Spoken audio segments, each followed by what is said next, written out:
Olá! Para quem está chegando por aqui, sejam todos muitíssimo bem-vindos. Bom dia, boa tarde, boa noite para esses meus seguidores internacionais, globais, de diferentes continentes. Como é que vocês estão nesta bom, aqui para mim, nessa tarde de quinta-feira? Como é que vocês estão? Vamos lá. Vou aqui escrever o nome da nossa brisa da semana.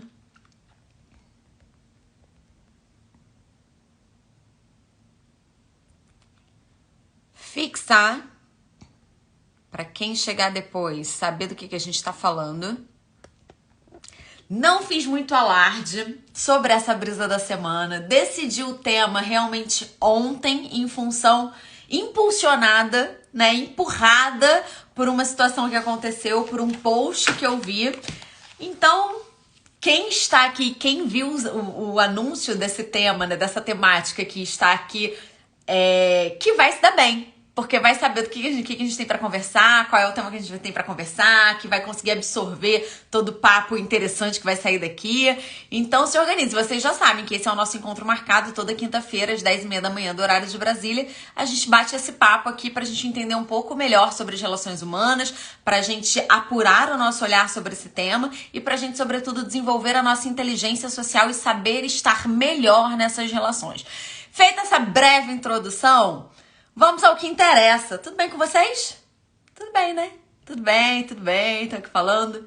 Ó, o Instagram tá me dizendo que tá avisando as pessoas. Ih, tá dando uma mensagem aqui meio que de erro. Mas tudo bem, vamos continuar aqui que depois o pessoal vai chegando aos poucos. Estão subindo o coraçãozinho, vocês já sabem que esse é o nosso código. Toda vez que vocês concordam comigo, toda vez que vocês querem reagir àquilo que eu tô falando, vocês sobem esse coraçãozinho, é o que tá acontecendo agora. Muito que bem. Meus amores, chegou ontem. Eu tava já deitada, me preparando pra dormir, fui dar aquela última conferida no Instagram e aí me deparei com um post do Flávio Augusto, do Geração de Valor. Quem é Flávio Augusto? Flávio Augusto, ele é um bilionário brasileiro, que ele é dono da Wiser Educação. Ele foi o fundador, se eu não me engano, da WhatsApp, que é um curso de inglês, vendeu a WhatsApp, fez mais fortuna com isso.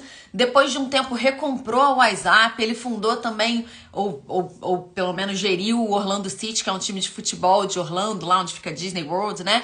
Que o Kaká, aquele que era jogador da seleção, foi o craque desse time. Enfim, então o Flávio Augusto, ele é um cara que ele tem resultados assim públicos, comprovados.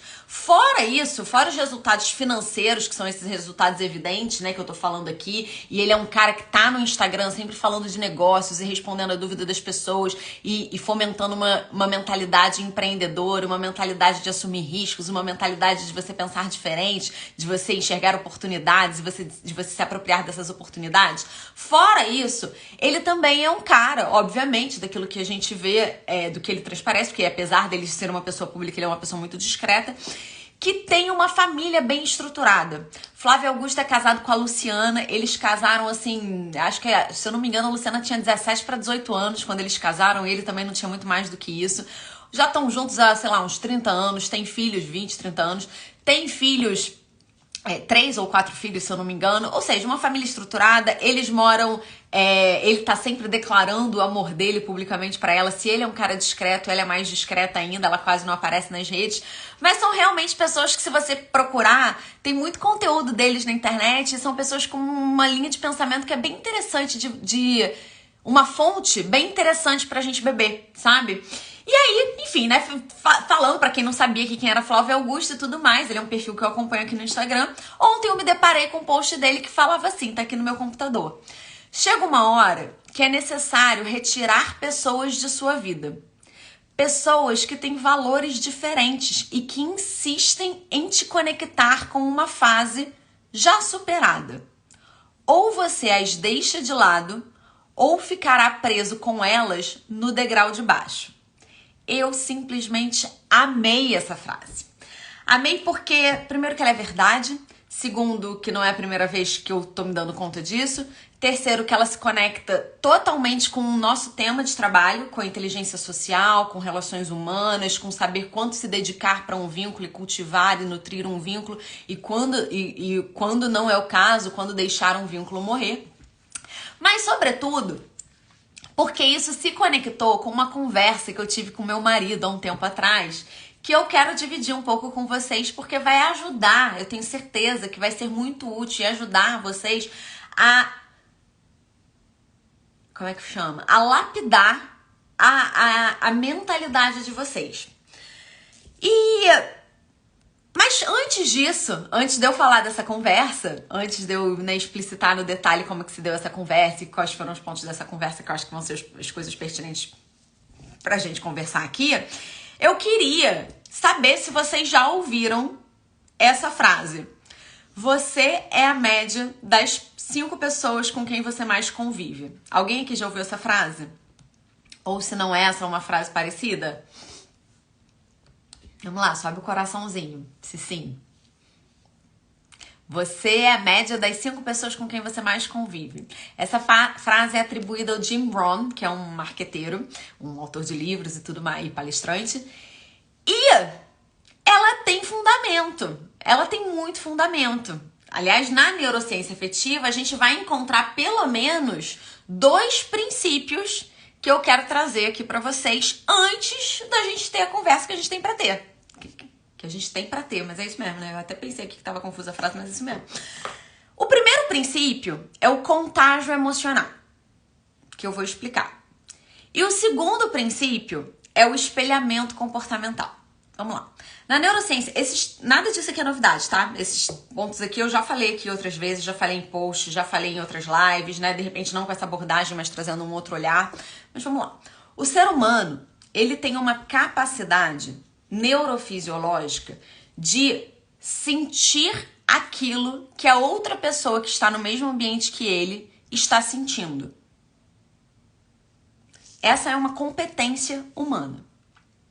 É a partir dessa competência, inclusive, que se dá a empatia, que é você sentir o que a outra pessoa está sentindo e saber que você está sentindo aquilo por causa dela.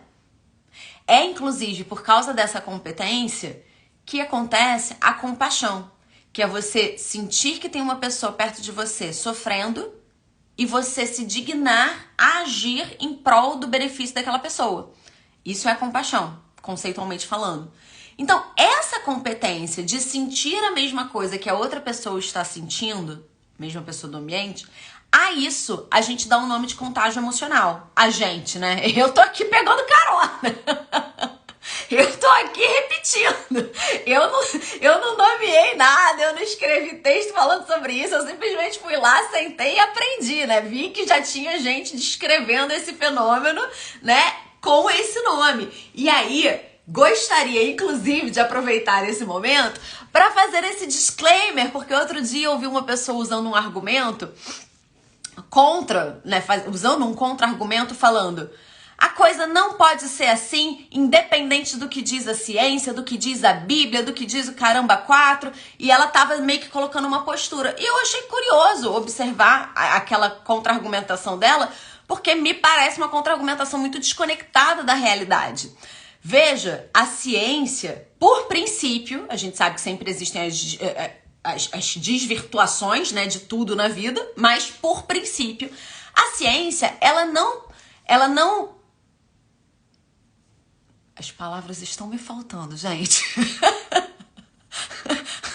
Caraca, como é que é a palavra mesmo? Ela não se propõe a definir a realidade. Não é isso que a ciência faz. Qualquer cientista sério sabe que não é isso que a ciência faz.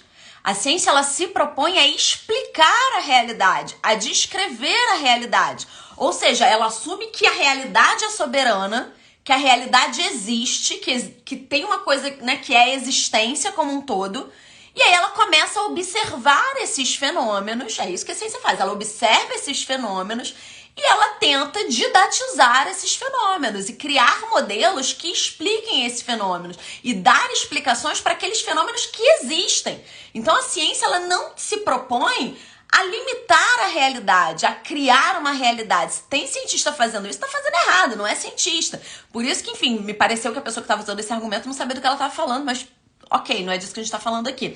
Então, tudo isso para dizer, né, que esse fenômeno do contágio emocional, ele não é a ciência que está criando isso, né? A ciência, ela não cria esse fenômeno, ela descreve, ela observa, ela percebe, ela identifica que existe um negócio ali acontecendo, ela para observar aquilo ali e ela vai dar um nome, porque ela entende, porque existe uma compreensão do desenvolvimento, né, do ser humano, da civilização, do processo de civilização humana, que quando a gente dá um nome para as coisas e a gente consegue falar sobre aquelas coisas, a gente aumenta o nosso nível de compreensão daquilo e a gente aumenta o nosso domínio sobre aquilo. Então a gente aumenta as nossas chances de conseguir fazer escolhas, tomar decisões, manipular aquela variável até certo ponto, entender as influências daquela variável na nossa vida, tá? Então esse é o objetivo da gente sentar a bunda e estudar qualquer coisa que a gente vai estudar, que fique claro. Tá? A pessoa que ela não estuda nesse sentido, a pessoa que estuda querendo ditar a realidade, ela tá fazendo isso errado, né? Espero que não seja o caso de ninguém aqui, mas vamos que vamos. Então, em determinado momento, com o caminhar dos recursos, com o caminhar do olhar, com você conseguindo cada vez ter um olhar mais específico e áreas cada vez mais distribuídas e um conhecimento cada vez mais capilarizado, chegamos na neurociência afetiva e os cientistas das emoções observaram esse fenômeno, os cientistas das emoções, os cientistas sociais e tudo mais, eles observaram esse fenômeno e deram a esse fenômeno o nome de contágio emocional. Então vamos lá, de novo, o que é o contágio emocional? O contágio emocional é essa capacidade, essa competência, essa característica, né? Nomeia aí como você quiser, e as palavras a gente sabe que tem nuances de significado para cada pessoa, que existe no ser humano de começar a sentir uma emoção simplesmente porque tem uma outra pessoa perto dele que está sentindo aquela emoção. Então vamos trazer para um caso real, né? A gente entra numa sala e naquela sala 3 pessoas acabaram de receber uma ameaça, receberam a ligação, sei lá, uma ameaça num telefonema. Você entrou na sala, você não está sabendo o telefonema, você não viu nada, mas se aquelas pessoas receberam uma ameaça e elas sentiram aquela ameaça como uma ameaça verdadeira, concorda que elas provavelmente vão sentir medo? Pelo menos um desconforto, né? Uma coisa desagradável, que elas vão ficar ali apreensivas, vai ter uma apreensão no ar. E aí você, que entrou na sala depois e encontrou essas 3 pessoas, você estava de boaça. Você estava com seu Yogoberry. Meu Deus, ainda existe isso, gente? Yogoberry. Lembra aquele negócio? Lembra quando que foi uma época que foi uma febre esse negócio de iogurtaria? Que a gente, onde que ia? Eu lembro a primeira vez que eu comi um iogurte desse com frutas, eu fiquei arrasada, porque eu não estava preparada para o gosto azedo do iogurte. Eu lembro que foi na PUC, eu estudava na PUC no Rio de Janeiro, abriu uma Yogoberry, um Yogo não sei o que desses lá, e aí, olha eu, né, só um parêntese aqui, aí eu fui lá, febre eu nunca mais vi, também nunca mais vi. Aí tinha confete, brownie, calda de chocolate. Eu fui ali, eu que tava acostumada a buffet de sorvete, lembra? Tinha isso também, buffet de sorvete, sorvete aquilo. Aí eu peguei o iogurte e toma ele granulado, toma ele calda de chocolate, toma ele confete. Na hora que eu fui comer, eu achei um pavor, porque eu tava com a expectativa que seria algo doce como sorvete. Obviamente não era, né? Iogurte é uma coisa mais azeda. Eu achei horrível, eu joguei fora, eu nunca mais voltei. Depois, assim que eu dei a garfada, eu falei, cara, é óbvio que ia ser azedo, é iogurte, mas né, a gente não liga o nome à pessoa. Mas vamos lá, imagina, você tá lá com seu Yogoberry felizinho, com seu sundae de chocolate, toda felizinha e tal, entrou na sala. Quando você entrou na sala, você não soube, você não sabia, não sabe ainda que aquelas pessoas receberam uma ameaça por telefone ou que elas estão apreensivas. Não, mas você imediatamente sente aquilo que elas estão sentindo. Você percebe que tem alguma coisa no ar. E ainda que ninguém fale nada, ainda que você sequer conheça essas pessoas, se você sentar naquela sala com aquelas pessoas, em alguns instantes, você vai começar a sentir esse desconforto, você vai começar a sentir uma certa apreensão, você vai começar a sentir uma certa angústia. É isso que é o contágio emocional. E mais, se você não estiver ligado, você não vai nem saber que esse desconforto que você está sentindo é por causa dessas pessoas. Talvez nesse caso que eu descrevi, né, que foi uma coisa mais mais caricata, mais extrema, talvez sim. Mas veja, as emoções, elas flutuam no dia a dia, faz parte. A emoção é uma coisa que flutua. Durante o dia, a gente sente raiva, a gente sente alegria, a gente sente entusiasmo, a gente sente contentamento, a gente sente tristeza, né? A gente vai sentindo várias coisas ao longo do dia. A gente lê uma matéria triste, fica triste. A gente recebe uma notícia boa, fica satisfeito. Então, elas flutuam. E quando não é uma emoção assim tão intensa, essa flutuação é mais sutil. Então, essas emoções vão estar na gente de uma forma mais sutil. Ainda assim, a gente vai contagiar as pessoas ao nosso redor. E as pessoas ao nosso redor vão ser contagiadas e vice-versa. Então, veja, para você sentir uma emoção, não necessariamente você precisa sofrer ou vivenciar o gatilho emocional.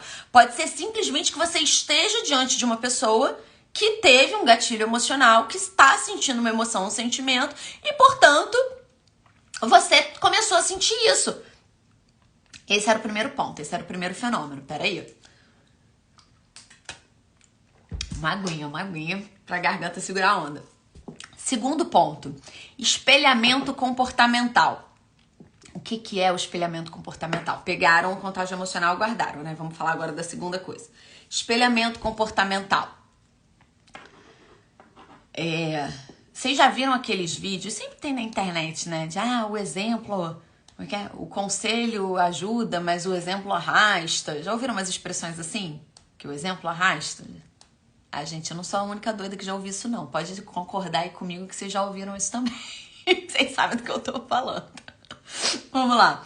Vocês já viram foto ou vídeo de filho imitando os gestos dos pais?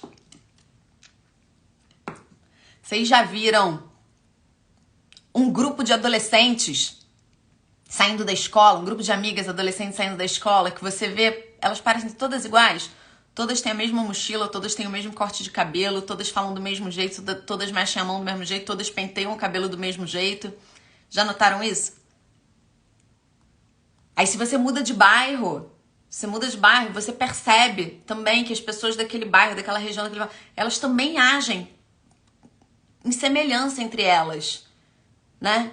Tem diferença de um bairro pro outro, mas você vai num bairro, você sabe como é que a galera de Copacabana tem um jeito de estar. A galera da Barra tem outro jeito de estar. Claro, a gente tá estereotipando. Claro, a gente tá falando de forma genérica, obviamente, né? Mas tem, a gente sabe. Né? O barrense tem fama de ser novo rico. O cara de Copacabana já tem fama de ser senhorinha. Mas não é só a idade, sabe? É o jeito de vestir, é o jeito de falar, é o vocabulário, são os trejeitos, o linguajar. O carioca difere muito do paulista. Carioca fala palavrão, carioca é escrachado, o carioca ele é sarcástico, o carioca ele faz bullying o tempo inteiro e ele não chama isso de bullying, né? Aí vai fazer isso com o paulista se ofende. É muito difícil ser carioca, gente, é muito difícil manter a autoestima intacta sendo carioca. Por outro lado, isso fortalece a gente pra vida. Um alô aí pras cariocas, quem tiver aí dá um alô. Então, isso, gente, também é um fenômeno humano. Também não é uma coisa que a ciência está ditando. Não, a ciência não está ditando, a ciência está observando que as pessoas, elas sofrem um processo de aculturação. Eu fui googar porque eu não lembrava se era aculturação ou aculturamento. A gente sofre um processo de aculturação. Uma pessoa sai de um país, expatriada, né? Sai de um país, vai para um outro país. Via de regra, a pessoa que sai de um país e vai para outro país, ela começa a pegar características. Umas pegam mais, porque tem uma personalidade mais esponjosa. Outras pegam menos, porque tem uma personalidade mais blindada, né? E aí isso vai variar de indivíduo para indivíduo. Mas, via de regra, a pessoa que muda de país, ela adquire características culturais desse novo país. Veja, por exemplo, eu hoje em dia sou uma pessoa muito mais pontual. Carioca, morando na Suíça. Para um suíço, possivelmente eu ainda não sou pontual o suficiente. Agora, para um carioca, eu lembro que a última vez que eu fui no Rio, não sei se foi a última vez ou foi, sei lá, uma das últimas vezes que eu fui no Rio, tava combinando no chat das amigas, vamos nos encontrar, vamos não sei o que, marcar, 8 horas. Aí eu falei, gente... sei lá, ficou combinado 8 horas. Eu falei assim, gente, Que horas que eu preciso sair? Eu não tenho mais noção como é que tá o trânsito hoje em dia aqui no Rio. Que horas que eu preciso sair de casa pra chegar lá 8 horas? Aí uma amiga minha, muito espirituosa, foi falar: Isabelle, isso aqui é Rio de Janeiro. Você marcou 8 horas, você sai de casa às 8 horas. Eu fiquei rindo em 5 minutos. Eu falei, gente, é verdade. Na Europa não, né? Na Suíça, né? Em Portugal o pessoal é atrasado também. Mas na Suíça não. Na Suíça marcou 8 horas. Aí, essa semana eu tive 2 pessoas, prestadores de serviço, que vieram aqui em casa. Segunda e quarta-feira marquei as 2. Os 2 tocaram a minha campainha 10 para as 2. Os 2 tocaram a minha campainha 10 para as 2. Então percebe? Julelê! Foi ela mesma. Tinha que ser, né? Você vê, quem conhece sabe. Ela, pelo amor de Deus, aqui é Rio de Janeiro. Se marcou às 8, você sai às 8 de casa. Enfim, então, esses processos, eles são processos que a gente chama de espelhamento comportamental, que vai desde uma pessoa, sei lá, sempre colocar a bolsa no mesmo lugar quando chega, até essas coisas mais genéricas, né? De você sair de casa na hora que marcou para um compromisso social e não estar lá na hora que marcou, entende? Então, essas coisas, elas vão acontecendo em função do meio no qual a gente está imerso, no meio no qual a gente está imerso mesmo. Eu ia buscar outra palavra, mas essa é a palavra ideal. Tá, dito isso, vou então voltar para tal da conversa que eu tive com meu marido. Lembrando que todo papo aqui, né, que o nome da nossa live de hoje é O Fio Invisível do Sucesso.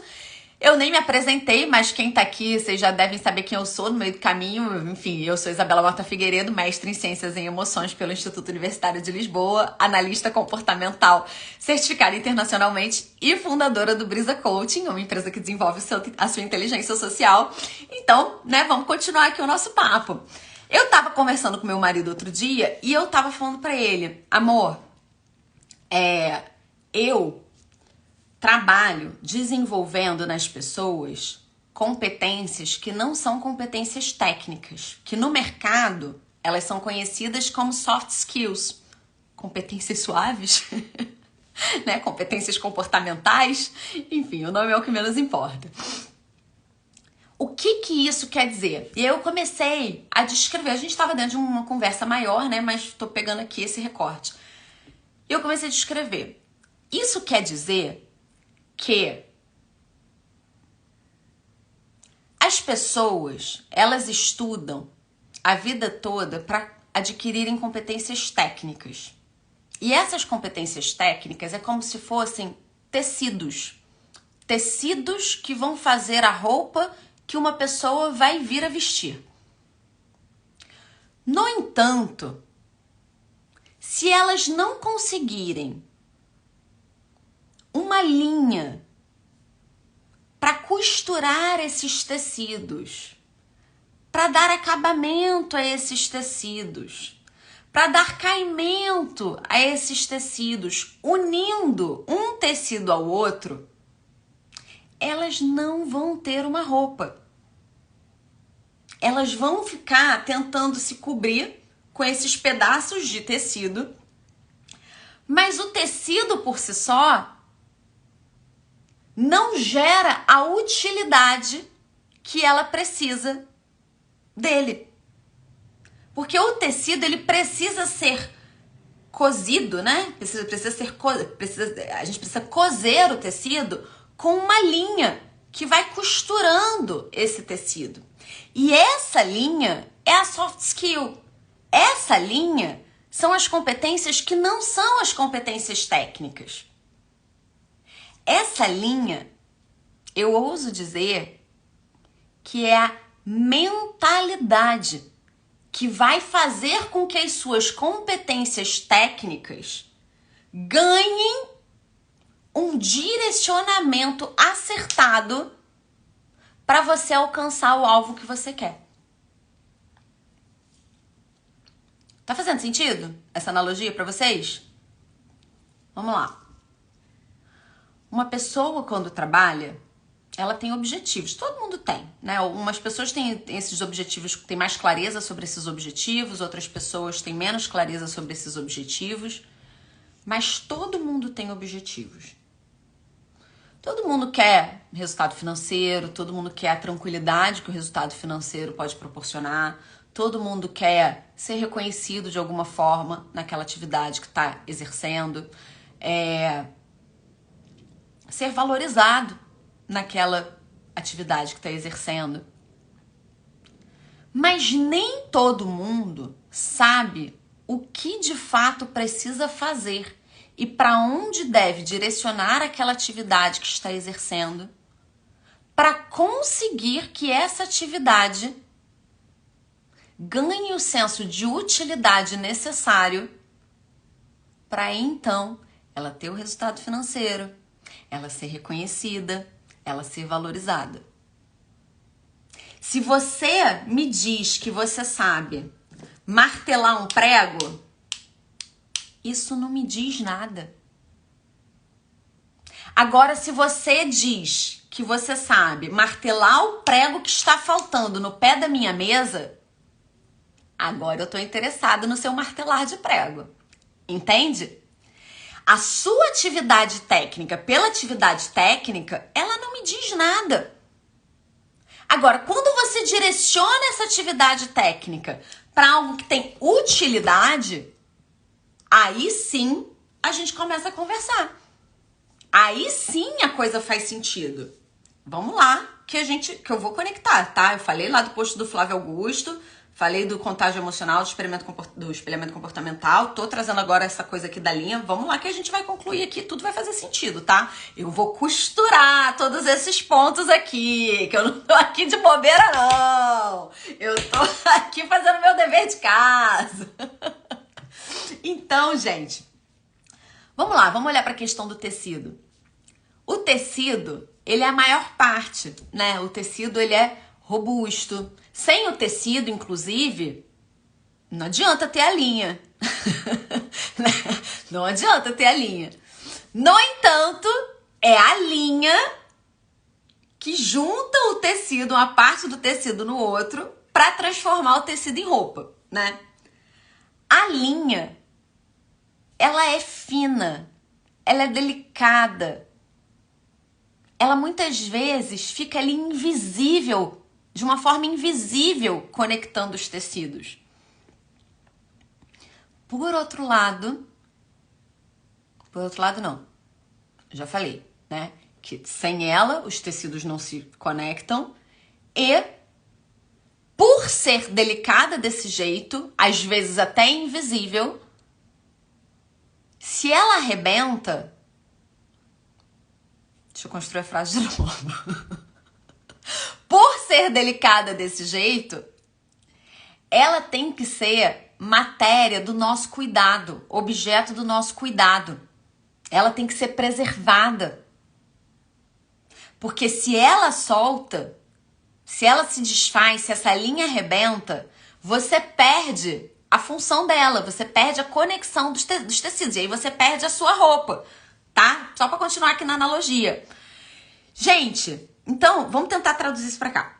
Se essa linha é a competência sutil, né? Se essa linha é a competência comportamental, é a sua mentalidade, e se a gente já entendeu que comportamento e mentalidade são influenciados pelo meio, vocês começam a perceber a importância da gente escolher intencionalmente os meios nos quais a gente vai se inserir, os meios sociais nos quais a gente vai se inserir. Percebem? Se essa linha delicadinha, fininha ali, que tá conectando, um tecido às vezes até meio bruto, meio grosseirão e tal, se essa linha delicadinha tá conectando ali, se ela arrebenta, já era, você perde a sua roupa. Você percebe então como você precisa proteger essa linha de objetos pontiagudos, como você precisa proteger essa linha para ela não ser arrebentada, como você precisa proteger essa linha para ela não ficar solta, para você dar um nozinho e ela não deixar o ponto sair. Você percebe? Essa linha, ela é justamente essa mentalidade que uma vez que a gente entende, tem duas coisas que acontecem. Uma, a gente tem que começar a ser intencional nas pessoas com quem a gente anda, para espelhar a mentalidade dessas pessoas que já têm os resultados que a gente quer, para espelhar os resultados dessas pessoas, para entender a forma como essas pessoas pensam e não entender necessariamente de uma forma didática e estruturada, mas é porque por imersão, ao estar rodeado dessas pessoas, você vai começar a manifestar as mesmas tomadas de decisão, as mesmas prioridades, os mesmos olhares. Você vai começar a observar as mesmas coisas que essas pessoas observam. Você vai começar a ignorar as mesmas coisas que essas pessoas ignoram. E esse processo, quando você está imerso nesse grupo de pessoas, esse processo, ele é um processo muito natural. Ele não é um processo de cartilha. Ele não é um processo de curso, que é uma possibilidade também para você desenvolver uma competência dessa. Mas ele é um processo que é o processo do espelhamento comportamental. Você vai começar a ficar à vontade em assumir riscos que essas pessoas ficam à vontade de assumir. Você vai começar a ficar incomodado e desconfortável com situações, negociações, vendas, interações comerciais que essas pessoas rechaçam, porque elas não ficam confortáveis com isso. Isso vai ser natural para você. E quando você menos se der conta, quando você menos esperar, você já vai estar com a sua mentalidade moldada à mentalidade dessas pessoas que têm o sucesso que você quer, que tem os resultados que você espera, tem os resultados que você ambiciona. Então, estar intencionalmente com essas pessoas é uma coisa. Buscar intencionalmente onde estão esses grupos.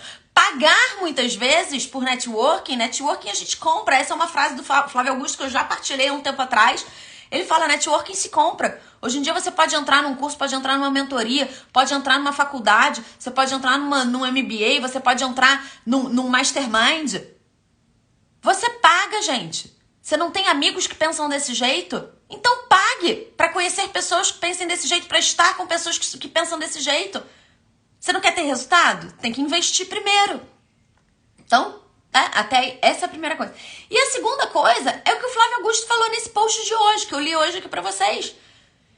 Cara, como que uma linha sobrevive num lugar cheio de tesourinhas prontas para cortarem essa linha? Esse muitas vezes é o comportamento das pessoas com quem você costumava andar.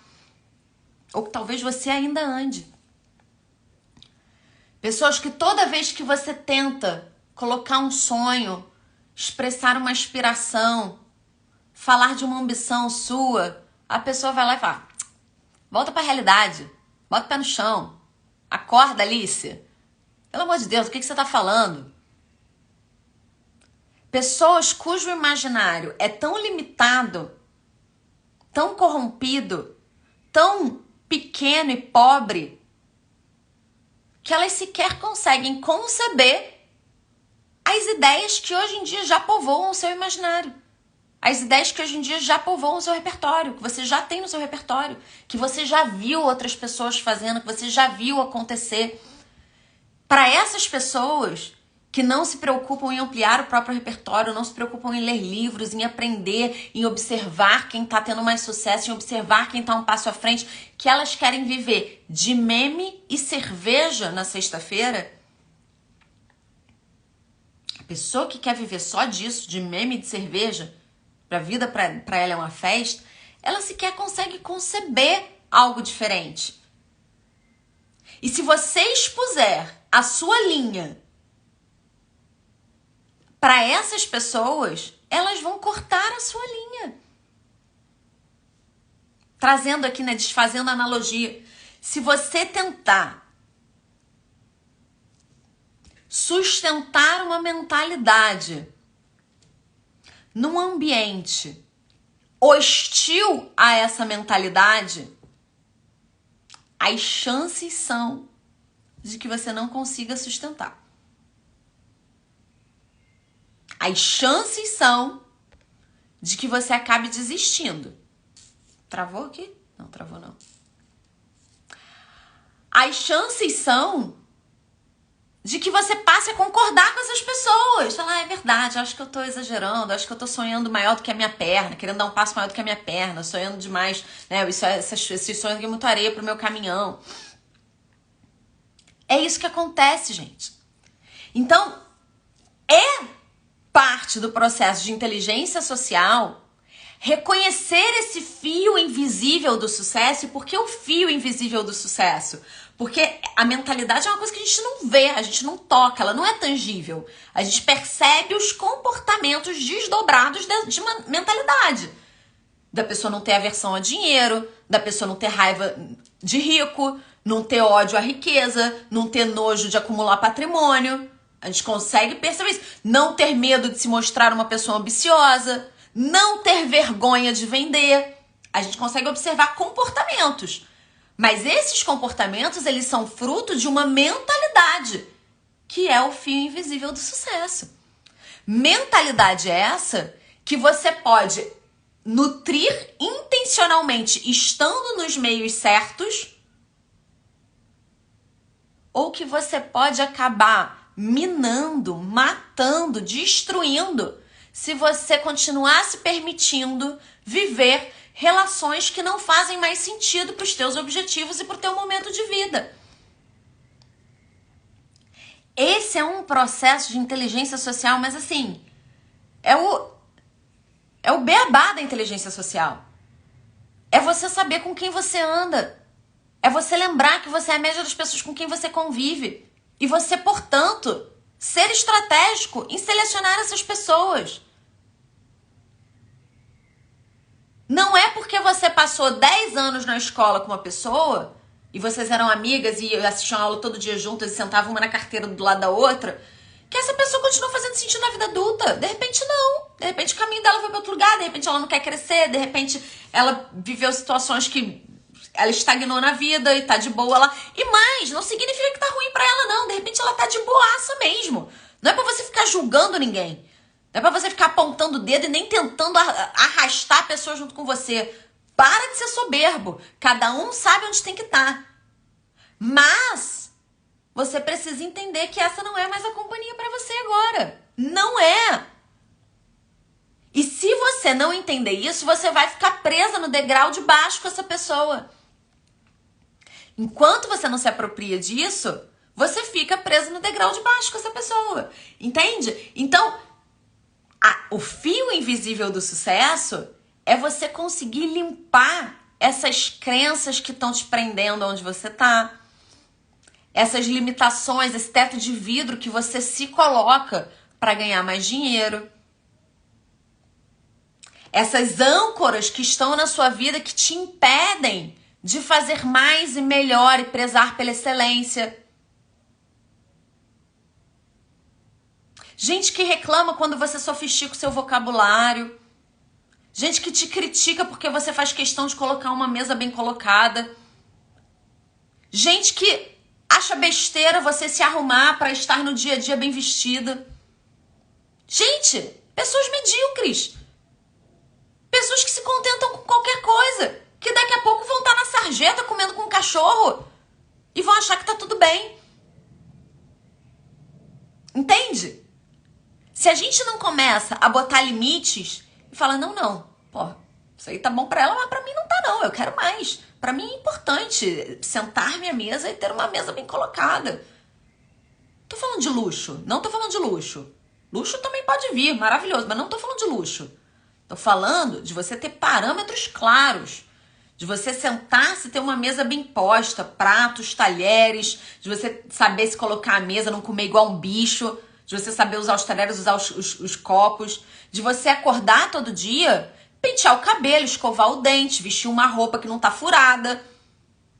Não tô falando de fazer maquiagem hollywoodiana, não tô falando disso, aquelas maquiagens de TikTok, que é legal também, né? Tem gente que gosta, aquela 389 camadas de base e um delineador que vem até aqui, assim. Isso é legal também, mas não é disso que eu tô falando, porque isso toma tempo, né? Às vezes dá a tua prioridade, né? Quem gosta, às vezes quem prioriza isso, tudo bem, vai dedicar mais tempo a isso, mas não é disso que eu tô falando. Eu tô falando de você Tomar banho, lavar o cabelo, estar cheiroso, não ficar de pijama o dia inteiro, não ficar descabelada, não ficar de cabelo sujo, de você cortar a unha, de você se depilar, entende? De você ir falar com uma outra pessoa e você fazer questão de ser cordial no seu trato com a outra pessoa. Desejar bom dia, agradecer, falar por favor. É o mínimo, educação de base, sabe? Mas é porque hoje em dia o mínimo, o óbvio precisa ser dito, né? A gente precisa falar que o mínimo é necessário. As pessoas não fazem mais nada disso, entendeu? Então, você vai vendo que, aliás, até essa semana eu vi no Facebook, hoje eu tô cheia de parênteses aqui. Era uma foto, eu não sei se era mesmo não, mas parecia. Uma foto assim, dizia que era a Rua do Ouvidor, no Rio de Janeiro, no centro do Rio de Janeiro, em 1920. Não, 1940. Foto linda, sabe? As moças elegantes com os vestidinhos de saia rodada, os caras todos de terno. E aí tinha 3 frases. Desafio 1, encontre alguém obeso. Desafio 2, encontre alguém de chinelo. Desafio 3, encontre alguém... Ai, eu não lembro qual era a terceira coisa. Mas só esses 2, assim, já fala muito sobre isso, né? A questão do chinelo foi uma coisa que eu falei, gente, é verdade que hoje em dia no Rio de Janeiro todo mundo usa Havaiana pra tudo, né? Eu, inclusive, não tô mais no Rio de Janeiro, mas eu uso chinelo pra tudo. E é uma coisa que, assim, a gente tem que ficar atento mesmo. Porque empobrece o nosso visual. Empobrece a mensagem que a gente tá passando. A forma como a gente se veste é uma mensagem que a gente tá passando. E aí, na hora que você quer... que você atenta pra isso, que você quer sofisticar isso, que você quer melhorar isso, alguém vem falar, que besteira, palhaçada. Ah, agora quer aparecer. Ah, agora acha que tá com rei na barriga. Não, você só tá querendo melhorar, né? Só tá querendo ser melhor do que quem você era ontem. Fuja dessas pessoas. Essas pessoas são as tesourinhas que cortam o fio invisível do sucesso. Essas pessoas são aquelas que te amarram onde você tá. Que em vez de usarem esse fio para costurar uma coisa nova, para costurar uma história de sucesso, não, vão ficar fazendo esse fio embolado, sabe? Vão deixar esse fio embolado. Então, gente, a gente precisa saber, a gente precisa ter essa noção, a gente precisa saber o que está acontecendo, a gente precisa ter intencionalidade nas coisas, sabe? A gente precisa escolher com quem a gente vai andar. A gente precisa escolher com quem a gente vai criar uma nova relação. A gente precisa saber quais vínculos que a gente vai deixar de nutrir porque não fazem mais sentido. A gente precisa estar disposto a pagar por networking. Às vezes pagar por networking não é necessariamente pagar um mastermind, uma mentoria, um curso, não.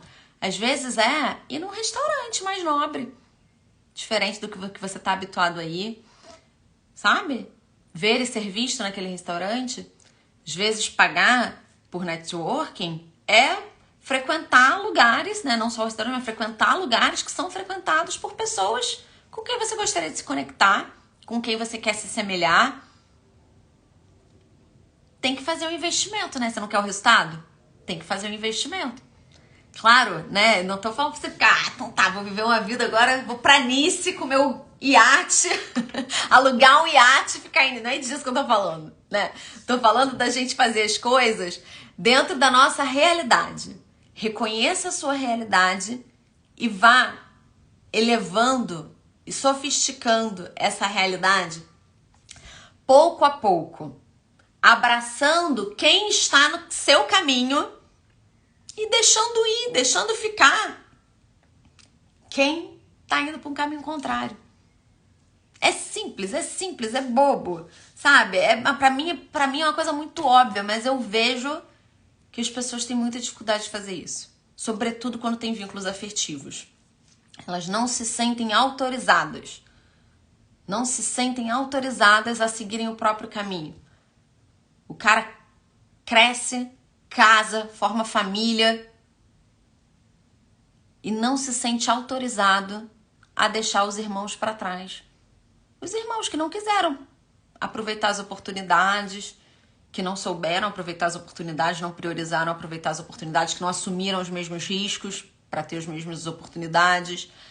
E aí o cara não se sente autorizado a deixar pra trás. Fica ali o tempo inteiro, sabe? Aí sabe o que acontece? Isso vira uma mochila pesada pra você carregar. Uma mochila pesada que vai te deixar mais longe do teu alvo, da tua linha de chegada. Por hoje é só, está muito bem, está muito bom. Meus amores, foi um prazer falar com vocês. Na quinta-feira que vem nós vamos ter um novo encontro, mais uma brisa da semana. Essa foi a nossa quinta brisa da semana. Isso significa, paradoxalmente, que estamos há 6 semanas tendo lives. Explico-me. Porque eu fiz uma primeira live. Quer dizer, uma primeira live. Eu já fiz trocentas lives, né? Vocês sabem que eu tô aqui no Instagram, nas redes sociais, fazendo conteúdo gratuito desde 2018, de forma estruturada desde 2018. Então, já tem chão aí. Mas, de uma nova leva e tal, não sei o que, de um novo momento, eu fiz uma primeira live, cujo título foi muito boa, inclusive, muito boa. Sou suspeita pra falar, né? Mas muito boa. O título foi Os 3 papéis fundamentais da identidade feminina. Essa live aconteceu no dia 24 de abril e ela tá disponível, inclusive, lá no canal do YouTube do Brisa. E aí nessa live, depois dessa live, eu anunciei que eu ia começar a fazer as brisas da semana. Então eu comecei a contar as brisas da semana na semana seguinte. Mas, né, consecutivamente, já tem 5 semanas que a gente tá aqui. Vamos lá que a gente vai fazer esse número subir. A gente vai aprofundar nesses temas, a gente vai trocar mais figurinha, a gente vai aumentar junto a nossa inteligência social. Combinado? Sobe o coraçãozinho pra gente se despedir. Maravilha, um prazer ter estado com vocês aqui. Um beijo. Amanhã, vamos fazer esse combinado aqui. Toda a brisa da semana que tá rolando aqui, eu vou liberar no dia seguinte, publicar no dia seguinte no YouTube. Ou seja, amanhã às 10h30 da manhã, sexta-feira, 10h30 da manhã, vai estar liberada a reprise dessa brisa da semana lá no YouTube. Um beijo enorme e até semana que vem. Tchau, tchau.